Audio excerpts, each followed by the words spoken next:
so much sunlight. You want to guess where I am? Give you a hint. It's my favorite place in the world. Lasgidi.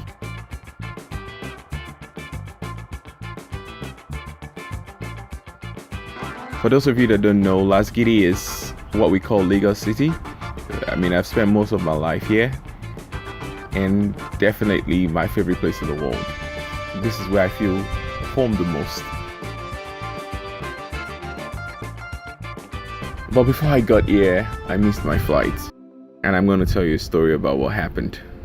The flight was actually meant for 2:25, so I decided to get there a little bit before the 3 hours advisable time they tell you for international flights. I got there quite early. Check-in was smooth. Actually, there was nobody at the airport when I got there. My check-in was fine, passed through customs and all that. So I did all of those checks in less than like 20 minutes, I would say, and then got to the waiting area, and now I had almost 2.5 hours, maybe even 3 hours. I can't remember the exact time that I got there. I think around 12 was when I was seated, or 11:30. I can't remember now.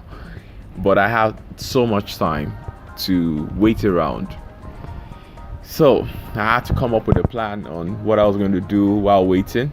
Luckily enough, of course, I had my laptop with me, so I opened my laptop, not my work laptop now, my personal laptop. So I wasn't necessarily doing work, but I was just doing a little bit of checks and surfing the internet and just, watching some YouTube videos, catching up on my fantasy Premier League team, because I was going to be on a flight for close to like 16 hours in total. So I was just checking so many things, just trying to finish up one or two things on the laptop and having fun. Of course, I was plugged in, so I had enough power, and I kept doing that for a while. And I remember after waiting for a very long time, around like 2 o'clock, I told my subconscious, because my flight was supposed to start boarding for 2:25 and was supposed to leave for 2:45. The initial plan, when I was setting up the plan, and of course as a supply chain manager, I had to ensure that all the planning was well done. The plan was to leave Pearson Airport straight to Washington.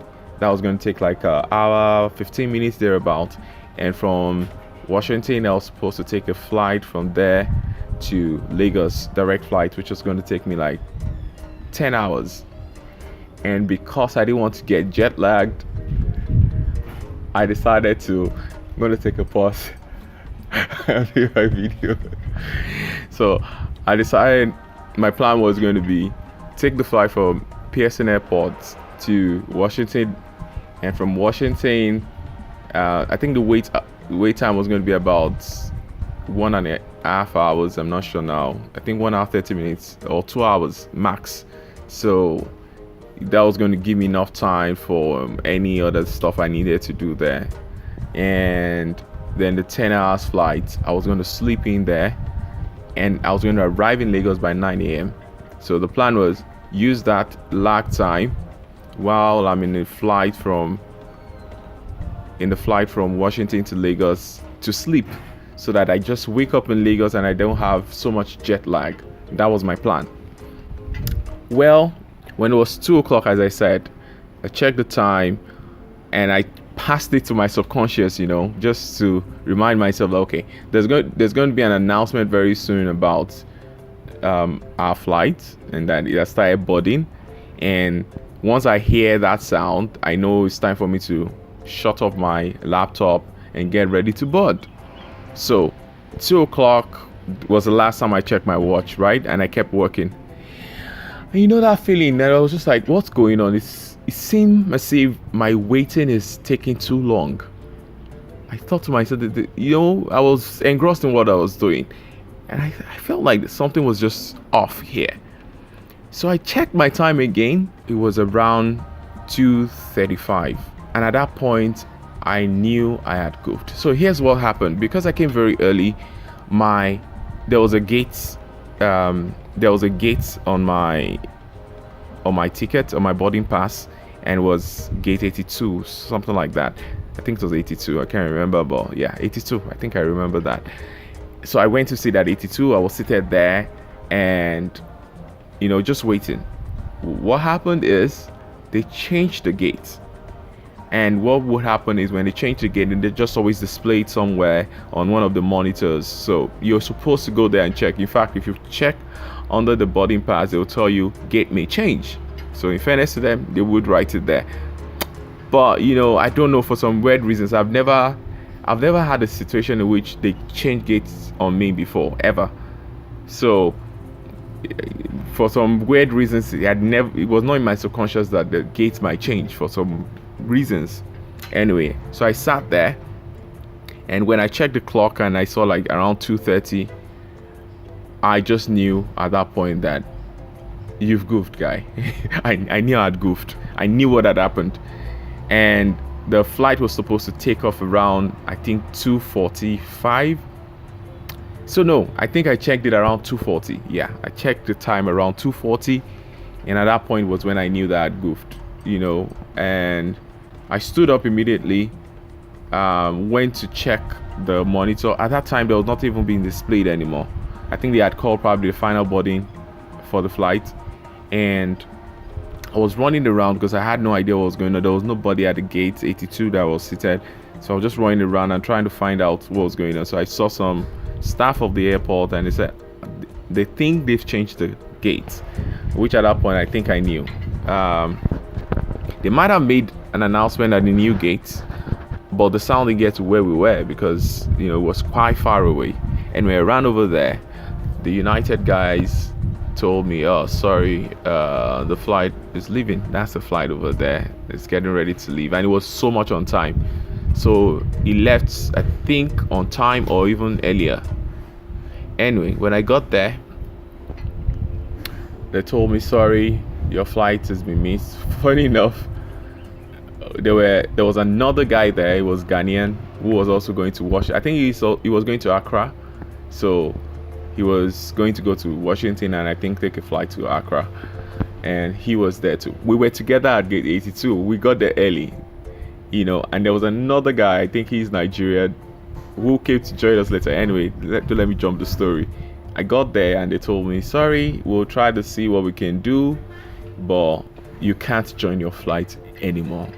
And as I was standing there, I was looking outside, I was seeing my flight to Washington leaving. Anyway, that's how I missed my flight. And at this point, I was thinking to myself, what am I going to do? I asked the lady, I was like, "Okay, so what are we going to do now? What can I do? I need to get to Lagos. I really need to get to Lagos."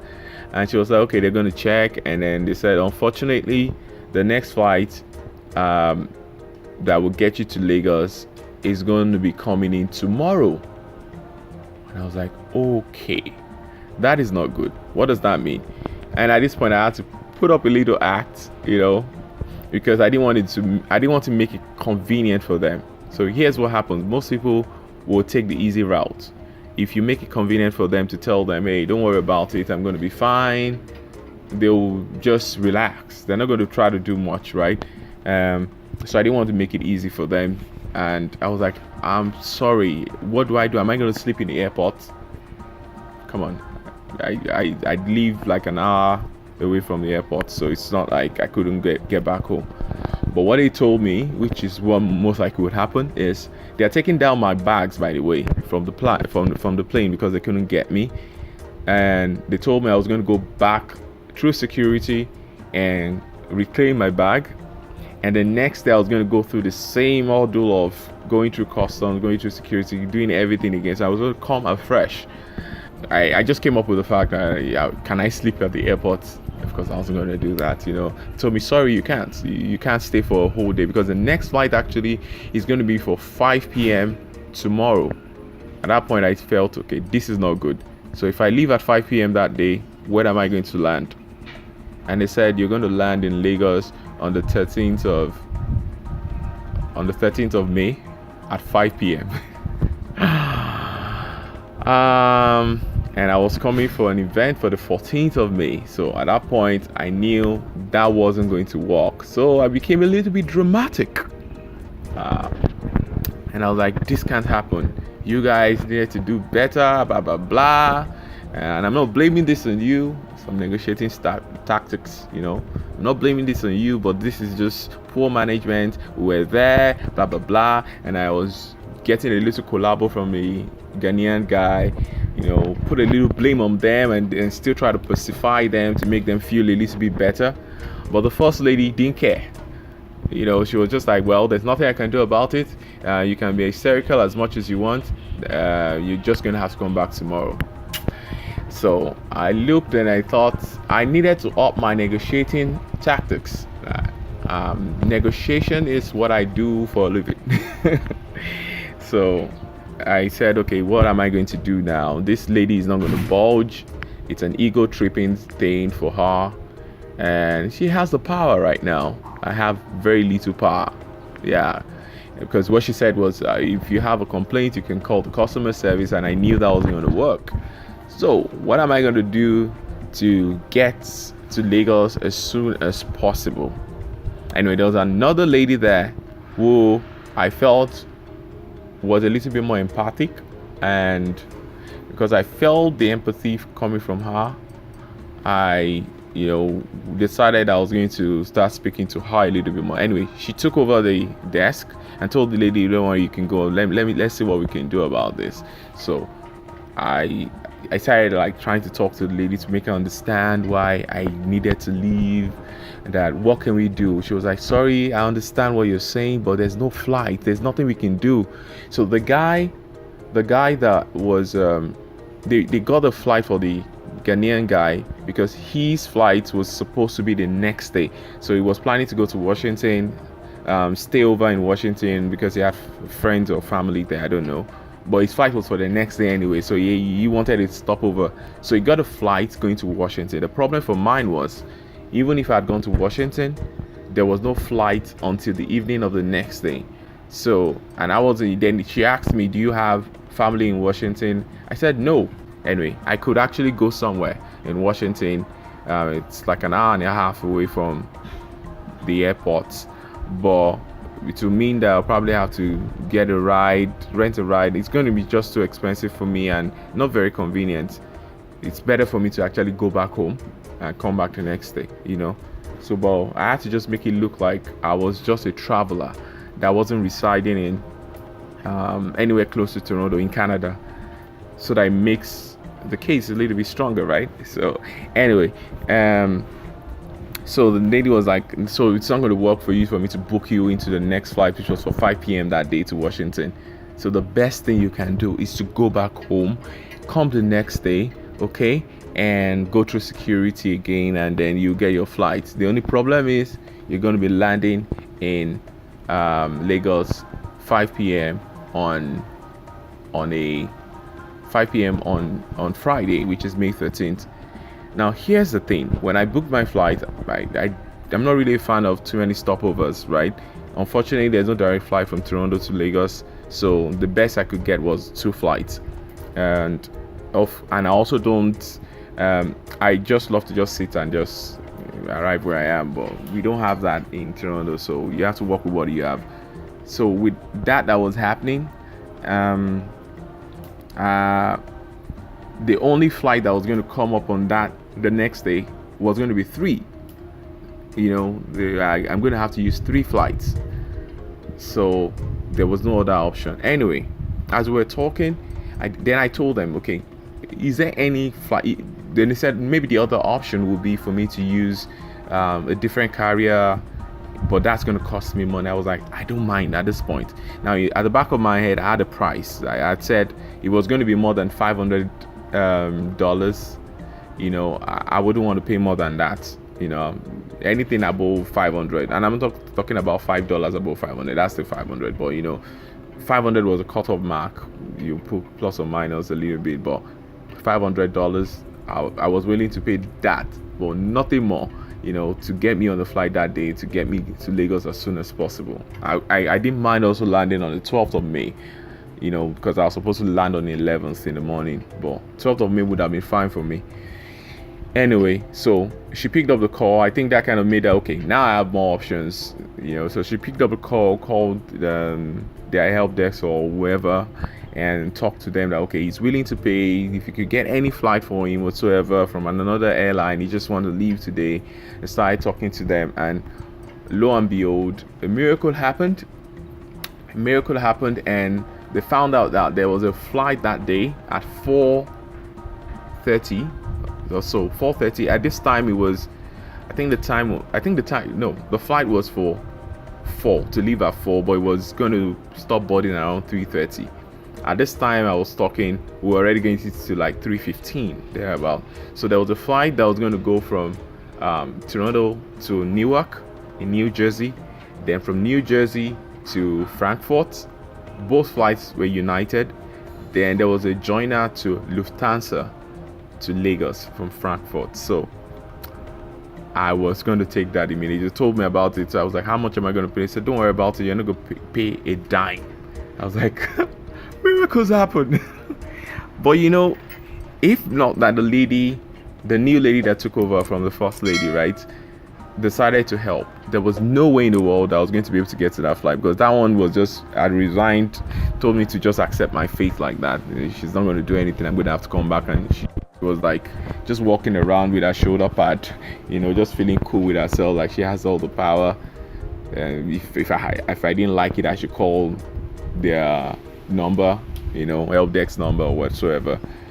And that just shows you different kind of people. There are people who genuinely would love to do their job properly and try to help customers, you know, and some just want to come and do the little and go, you know, and that happens everywhere. It's everywhere in the world, right? And I thank God for the lady. I thank her very much for that. Anyway, she was able to get me that flight. She couldn't print any boarding pass for me. She just told me, take a picture of this and run to that gate now, because they're going to be calling the final departure anywhere from now. So just run over there, they'll print you. I just took my phone, took a picture of the itinerary, ran over there immediately. Thanked her so much. Lovely lady. Thank you. If for some weird reasons, or maybe I don't know, someday you see this video, thank you if you remember what you did. And hopefully the universe brings back that good deed of yours. So I just hope so. And yeah, so here's what's funny.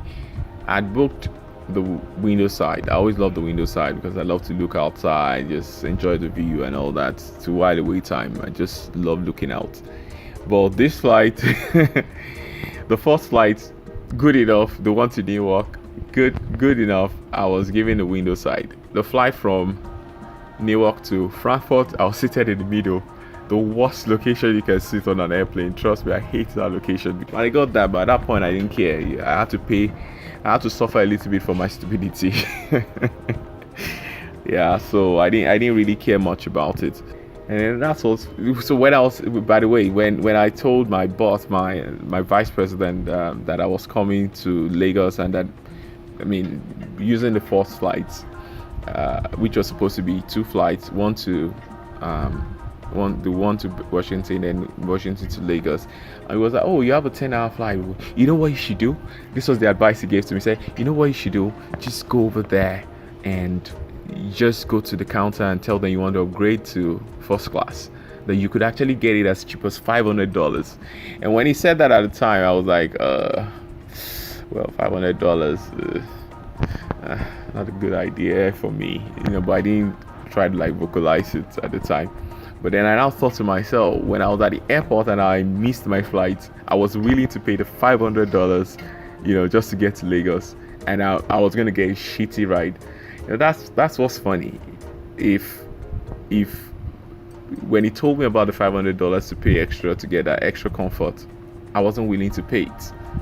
You know, when he told me, I was like, nah, why should I pay $500 just to enjoy myself? And then when I missed my flight, I was willing to pay the same amount to just get to Lagos. Funny. Anyway, I got to Lagos, and there's one more thing. So I got to Lagos, and flight from Newark to Frankfurt, we arrived late. So because of that, we just got down, and there were like people from Lufthansa trying to get people from that flight onto the flight because it was about to leave.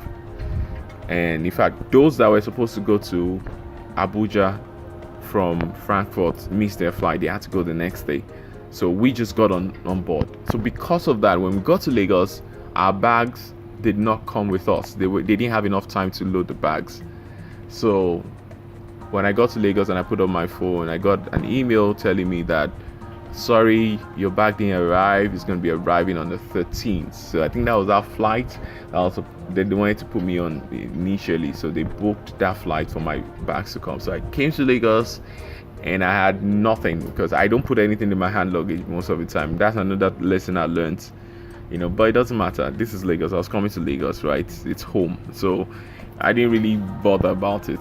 I just walked up into one of the stores, and I was staying with family anyway, right? So that wasn't such a big deal. It was just the stress that I had to drive back to the airport, and the flight was going to come by 5 p.m. And if you know Lagos very well, 5 p.m. on a Friday, bad idea, but I didn't have a choice. So I had to drive down to the airport to claim my bag again.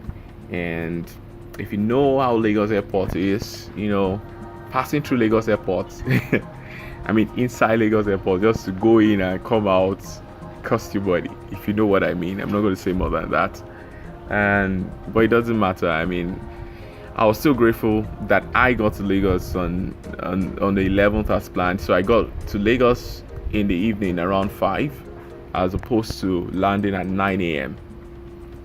And I was able to do my plan of maintaining and not having too much jet lag. So what I did was I didn't sleep in the flights. I slept in the flight from Toronto to Newark, but I slept in the flight from Newark to Frankfurt because we were going to land in Frankfurt. What time again? It was in the morning or so. So I slept there to have that night rest. And Frankfurt is like 1 hour ahead of, whether 1 hour ahead or 1 hour behind, I can't remember now, but it's around the same time zone with Lagos. From Frankfurt to Lagos, I didn't sleep much. I had a little nap here or there, but I didn't sleep much. I think probably 30 minutes of nap at max. But because I didn't just want to have so much jet lag, and I've not had any form of jet lag. I've been sleeping in the morning, and I've been sleeping in the night and waking up in the morning as usual. I wake up like 5 a.m. just like I do back home. Yeah, so I've been pretty much okay, well adjusted to Lagos time. Let me know if that strategy works for you too. Try to time your sleeping. If it works for you, if you still feel any form of jet lag, let me know. Put in the comment section and tell me how stupid my assumptions were. And if you missed your flight in the past, let us know in the comment section. I just wanted to share that with you. So I'm having fun in Lagos. I'll probably do some other videos. I should shoot some videos, maybe 1 or 2 extras, but I'm here for vacation, so I'm not really thinking about videos right now. I don't even know when I'm going to put this up. If I have some time, probably not going to do too much editing, just put it out maybe next weekend or something, or maybe when I get back. But thank you so much. Remember, it's the Deliberate Expert. I'm having fun in Lagos, and please remember to like, subscribe, and click on the notification button. Have fun and have a wonderful day.